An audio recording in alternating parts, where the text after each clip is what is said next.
کوئٹہ میں فتنہ خوارج کا حملہ ناکام بنا دیا گیا۔ سیکیورٹی ذرائع کے مطابق خود کش حملہ آور نے گاڑی میں دھماکہ کیا، جس کے بعد دہشت گردوں نے ایف سی ہیڈ کوارٹر میں داخل ہونے کی کوشش کی۔ ایف سی کے جوانوں کی بروقت کارروائی میں تمام 5 دہشت گرد مارے گئے۔ حملہ آور ایف سی کی وردی پہن کر آئے تھے۔ خود کش دھماکے میں ایف سی کے 2 جوانوں سمیت 20 سے زائد افراد زخمی بھی ہوئے۔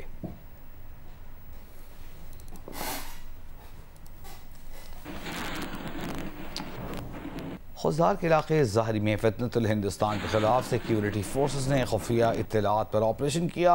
سیکیورٹی ذرائع کے مطابق آپریشن میں اب تک فتنۃ الہندوستان کے 7 دہشت گرد مارے جا چکے ہیں۔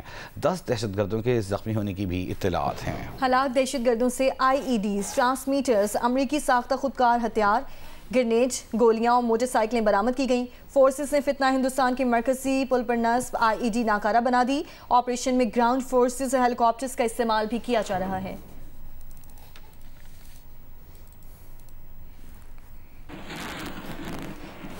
اور کراچی کے مختلف علاقوں میں ہلکی بارش کا سلسلہ شروع ہو چکا ہے۔ گرو مندر، صدر، پرانی سبزی Mandi, Liaquatabad, F B area, F C area, I Chundrigar road, Saddar اور اولڈ سٹی ایریا میں بارش ہو رہی ہے۔ وقاص عالم انگاریہ سے تفصیل جانتے ہیں۔ وقاص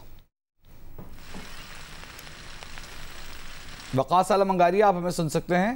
جو ہے وہ بارش کا سلسلہ جاری ہے اور جو ہے میں آپ کو رپورٹ کر رہا ہوں وقفے سے بارش کا سلسلہ جاری ہے۔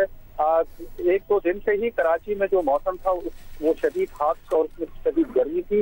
اس وقت بھی میں اگر آپ کو بتاتا چلوں جو کہ بارش ہو رہی ہے، لیکن ہاتھ کا زور جو ہے وہ اب تک ٹوٹا نہیں ہے۔ جو درجہ حرارت ہے وہ بھی جو ہے وہ 35 سیلسیس سے جو ہے وہ بڑا ہے، تھوڑا سا بڑا ہوا ہے، اور اب بھی جو ہے وہ گرمی اور ہاتھ کا جو سلسلہ ہے وہ برقرار ہے، شدت برقرار ہے۔ اس وقت جو ہے ہم نے دیکھا کہ پانی جو ہے سڑکوں پر جمع نہیں ہوا ہے، بارش اتنی تیز نہیں ہوئی ہے۔ البتہ یہ ہے کہ ہوا کے جھکڑ ہیں، کبھی تیز ہو جاتی ہے، کبھی ہلکی ہو جاتی ہے۔ ابھی دیکھنا یہ ہے کہ محکمہ موسمیات کی طرف سے تو یہ بتایا گیا ہے، پیش گوئی کی گئی ہے کہ اسی طرح بارش کا سلسلہ 1-2 دن تک جاری رہے گا۔ صرف کراچی نہیں بلکہ سندھ کے مختلف علاقوں میں بھی یہ بارش کا سلسلہ 1-2 دن تک جاری رہے گا۔ جی ٹھیک ہے، بہت شکریہ آپ کا۔ اسی معاملے پر بات کریں گے۔ ہمارے ساتھ موجود ہیں نمائندہ جیو نیوز انیبا ضمیر شاہ۔ انیبا، محکمہ موسمیات کے مطابق بھارتی گجرات پر موجود ہوا کا کم دباؤ کا سسٹم کراچی سے تقریباً 340 کلومیٹر دور ہے، جو آج رات یا کل صبح تک بحیرہ عرب میں داخل ہوگا۔ اس کی تفصیل بتائیے گا۔ جی ہاں، ویسے تو یہ ابھی well mark low pressure area ہے جسے واضح ہوا کا کم دباؤ کہتے ہیں، اور یہ بھارتی گجرات پر موجود ہے، اور کہا جا رہا ہے کہ یہ آگے بڑھتا ہوا آج دیر رات یا کل صبح تک شمالی بحیرہ عرب میں داخل ہوگا، جہاں نمی کی صورت مزید مل سکتی ہے اور یہ ڈپریشن میں تبدیل ہو سکتا ہے۔ ڈپریشن جو ہے یہ سائیکلون بننے کی ابتدائی مراحل ہوتے ہیں، لیکن فی الحال کہا جا رہا ہے کہ اس سسٹم کا سائیکلون بننے کا امکان کم ہے، لیکن اس کے زیر اثر کراچی میں بارش آپ دیکھ رہے ہوں گے کہ مختلف مقامات پر ہوئی، شیر شاہ، بلدیہ ٹاؤن، صدر، اطراف کے علاقوں میں بارش ہوئی، کہیں کہیں پر اس وقت تیز ہوائیں بھی چل رہی ہیں، اور محکمہ موسمیات کی جانب سے کہا گیا ہے کہ اس سسٹم کے ذریعے سے گرج چمک بھی کافی رہ سکتی ہے، بجلی گرنے کے واقعات بھی ہو سکتے ہیں، کیونکہ کراچی میں کل سے ہم دیکھ رہے ہیں کہ خشک ہوائیں چل رہی ہیں جو اس سیکٹر کو بڑھا دیتی ہیں۔ کراچی میں کل یہ امکان رہے گا، لیکن ہلکی بارش کا امکان رہے گا۔ زیادہ تر امکان یہی ہے کہ آج کہیں کہیں ہلکی اور معتدل شدت کی بارش ہو۔ یہ جو سسٹم ہے جب یہ شمالی بحیرہ عرب میں آئے گا تو یہ مزید آگے کی جانب بڑھے گا، تو جو سندھ کے جو سمندر ہے، گہرے سمندر، وہاں پر طغیانی بھی رہ سکتی ہے۔ ماہی گیروں کو کہا گیا ہے کہ وہ 2 اکتوبر تک گہرے سمندر میں نہ جائیں۔ اس کے بعد یہ سسٹم عمان کی جانب جائے گا اور گہرے سمندر میں ہی یہ اختتام پذیر ہو جائے گا۔ بہت شکریہ انیبا ضمیر شاہ آپ کا۔ پاکستان اور آئی ایم ایف کے درمیان دوسرے ششماہی اقتصادی جائزہ مذاکرات جاری ہیں۔ آئی ایم ایف نے ٹریڈ بیسڈ منی لانڈرنگ روکنے کے لیے مؤثر اقدامات کا مطالبہ کر دیا ہے۔ آئی ایم ایف نے ممکنہ تجارتی منی لانڈرنگ کے خطرات اور ممکنہ اثرات پر رپورٹ طلب کر لی ہے۔ آئی ایم ایف نے مطالبہ کیا ہے کہ وکلا، law firms, accountants, auditors, real estate agents, سونا چاندی، قیمتی دھاتوں کا کاروبار کرنے والوں کی نگرانی کی جائے۔ آئی ایم ایف نے نئی کمپنیز رجسٹرڈ کرانے، شیئر ہولڈرز، ڈائریکٹرز کا انتظام کرنے والوں کی نگرانی کا بھی مطالبہ کر دیا ہے۔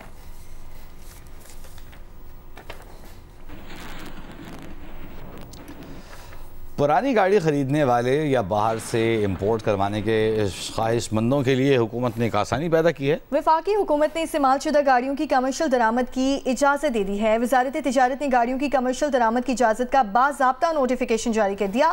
نوٹیفیکیشن کے مطابق ابتدا میں 5 سال سے کم پرانی گاڑیوں کو 30 جون 2026 تک درآمد کی اجازت ہوگی۔ آئندہ سال 30 جون کے بعد گاڑیوں کی عمر کی حد ختم کر دی جائے گی اور درآمد کی اجازت ماحولیاتی حفاظتی معیارات کی سخت تعمیل سے مشروط ہوگی۔ ای سی سی نے 24 ستمبر کو استعمال شدہ گاڑیوں کی کمرشل درآمد کی منظوری دی تھی۔ ای سی سی فیصلے کے مطابق گاڑیوں کی درآمد پر کسٹمز کے علاوہ 40% ریگولیٹری ڈیوٹی ہوگی۔ یہ اضافی ڈیوٹی 30 جون 2026 تک نافذ العمل رہے گی، ہر سال 10% کم کی جائے گی۔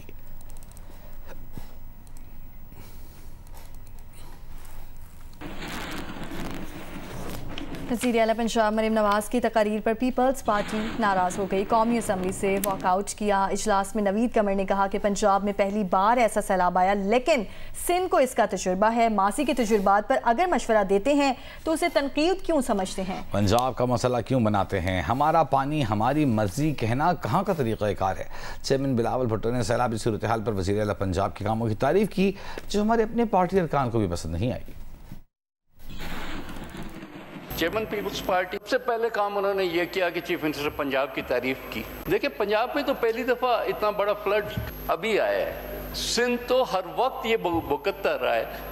ہم آپ کے کولیشن پارٹنرز نہیں ہیں، لیکن ہم اتحادی کے طور پہ آپ کو سجیشن تو دے سکتے ہیں۔ حکومت تو آپ کی ہے، فیصلے تو آپ نے کرنے، تو اس کو آپ کرٹیسزم کر کے کیوں لے رہے ہیں؟ آپ یہ سندھ پنجاب کا ایشو اس کو کیوں بنا رہے ہیں؟